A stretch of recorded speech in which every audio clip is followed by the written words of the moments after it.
But before we get going, I'd like to give you a quick reminder to subscribe to our YouTube channel. You will not regret subscribing to our YouTube channel. To do that, you click the subscribe button at the bottom of your screen and also tap the bell icon to make sure you get reminders and never, ever miss an episode. Now, let's talk about e-bikes or electronic bicycles, which seem to be a divisive topic. Peter Hitchens has written a typically forthright piece in the magazine this week about how much he dislikes them. And I'm joined by him now. Hello, Peter. Morning. I'm also joined by Henry down the line, Henry from the Financial Times, Henry Mance, who is a fan, a supporter of e-bikes. Peter, I'll start with you because you wrote the piece. You're an enthusiast for cycling, as you say in the piece, but you really don't like e-bikes. No, they're a fraud. They look like bikes. They make people think that they're riding bikes, and they also are allowed into the cycle lanes, which it took decades of campaigning to get, which are supposed to be free of motor vehicles, and they are motor vehicles. They're bike-shaped objects, but they're actually motorbikes, and many of them can go extremely fast, and many of them are very heavy indeed. And so the whole battle, which I took part in, which took perhaps 40 years, to get special spaces on the roads for human-powered, lightweight, silent, clean bicycles, has now been tossed to one side so these horrible things can go whizzing and whining along bike tracks at excessive speeds, and we aren't safe anymore. And you think people should have a license to ride one? Well, they are motor vehicles, and all motor vehicles in this country until very recently, until I think Grant Shapps was the Secretary of State for Transport, had to be ridden by people who were licensed.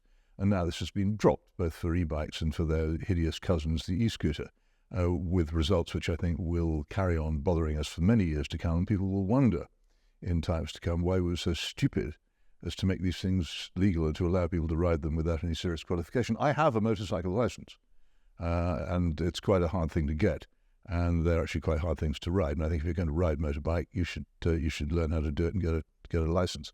Have you been on an e-bike? Have you tried it? No, they give me a red mist as soon as I see them. I can't see any point in them. If I wanted to use motor vehicles, I would, but I deliberately gave up motor vehicles as far as I could many years ago. And why should I start doing so because someone's produced a motor vehicle that looks like a bicycle and isn't? Henry, you are mentioned in this piece. I think you are described as being typical of metropolitan trendies who ride e-bikes. How do you respond to this charge?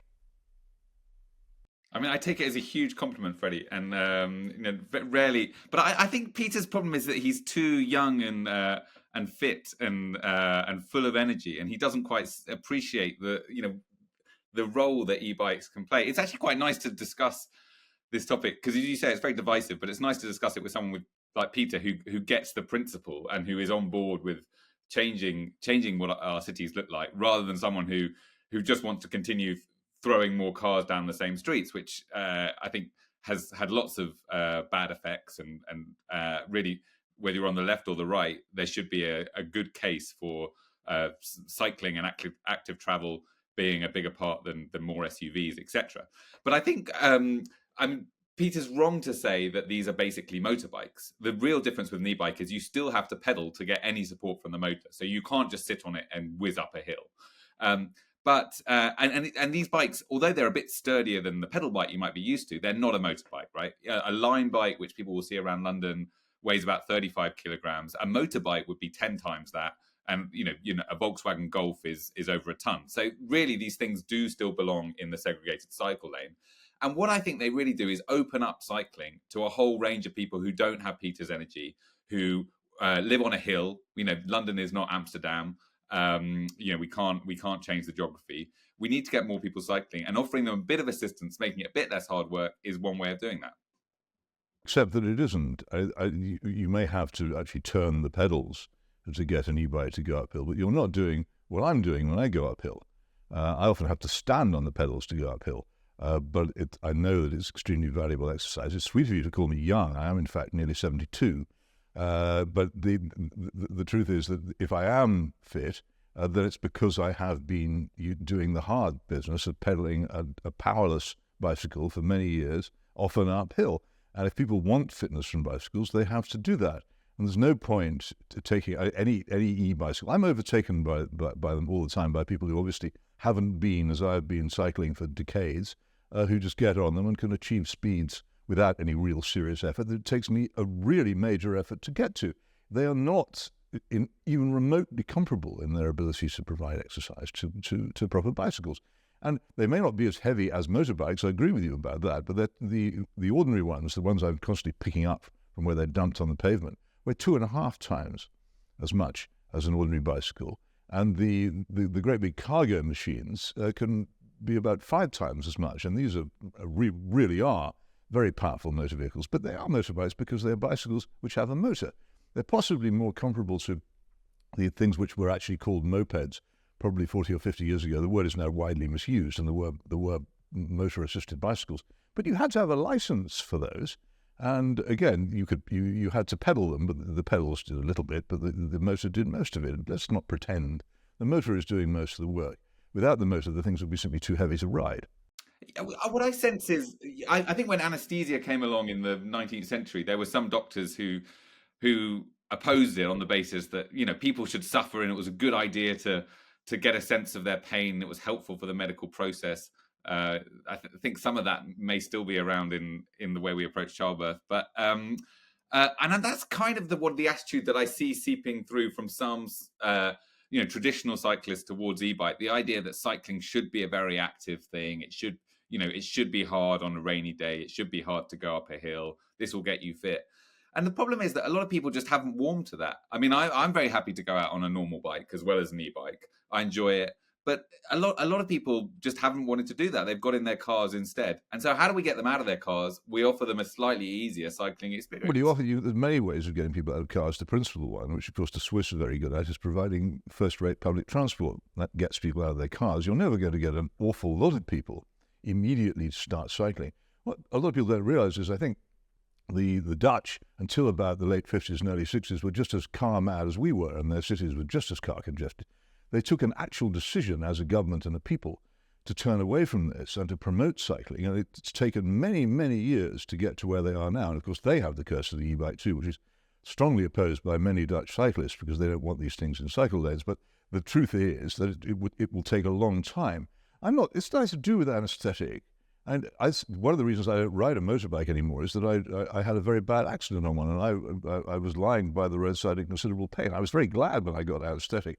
It's not remotely comparable to the minor discomfort you feel when you pedal a bicycle uphill. It's silly, a non-comparison. So let's not have it. People, it's true that cycling is a bit difficult, and quite a lot of people find things that are a bit difficult, too hard to do. Well, okay, let them, if they want to ride motor vehicles, ride on the road. I don't mind if they want to ride these things about on the road. It's if they come whizzing along on cycle tracks, and you're supposed to go at 15 miles an hour, and they're supposed to be governed by little widgets which don't let them go any faster. But it's horribly widely known that these things can be tweaked, and you can go far faster than that, and everybody knows that they do. And so here you have, on cycle lanes, objects which look like bicycles tearing by at perhaps 30, even 35, 40 miles an hour, very heavy. If they hit you, you'll be very badly hurt.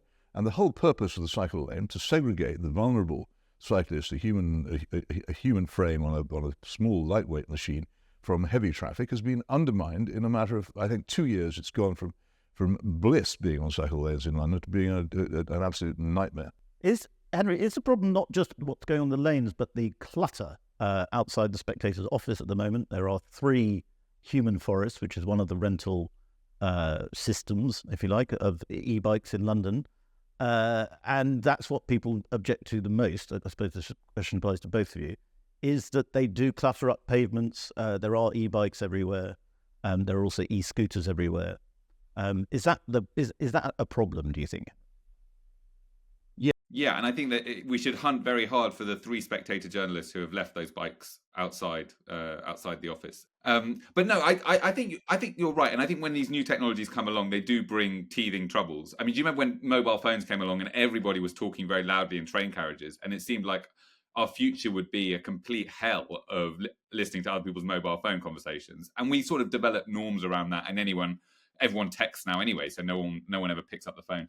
And I do think that some of the complaints around e-bikes are things that we could manage a bit better. In Paris, and Peter knows the case very well, but in Paris, they've just had a referendum on banning not e-scooters, but e-scooter rentals, on the basis that, you know, people who own their own e-scooter, they tend to be fairly responsible with it, and they stick to the rules, and they don't have 2 or 3 people going on the same scooter, and they don't leave it lying around on the pavement. But people who rent one from a company like Lime, they may be a bit more carefree about it, and a bit sort of not such good citizens. And I think the clutter is a real problem. If you're in a wheelchair, or if you're trying to just walk down a pavement, then they're a nuisance. So, you know, finding a way in which there's designated parking areas and people have to pay very high fees if they don't leave it in those parking areas, that seems to me the way forward. But it doesn't seem to be an insoluble problem that you should throw out e-bikes altogether. Well, why were they licensed in the first place? They were completely illegal until quite recently, and suddenly there's an explosion of them.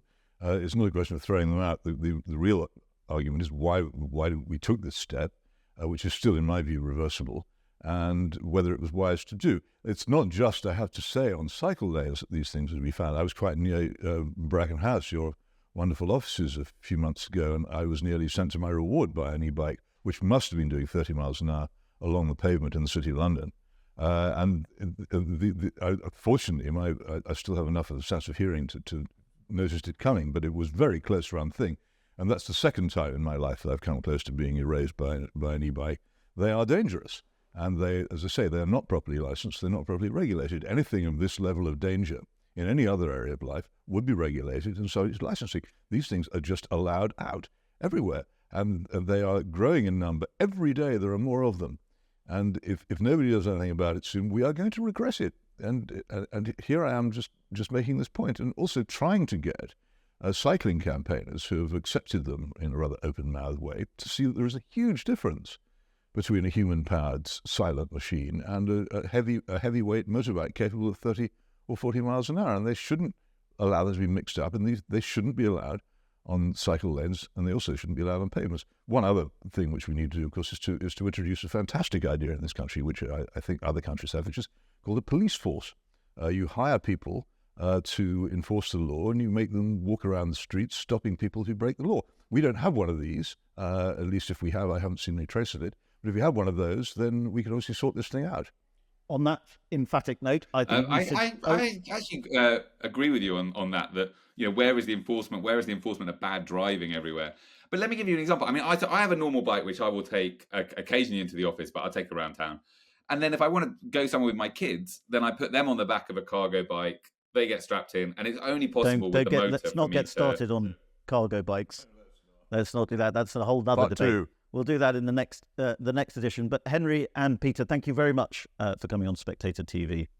It's an enjoyable debate.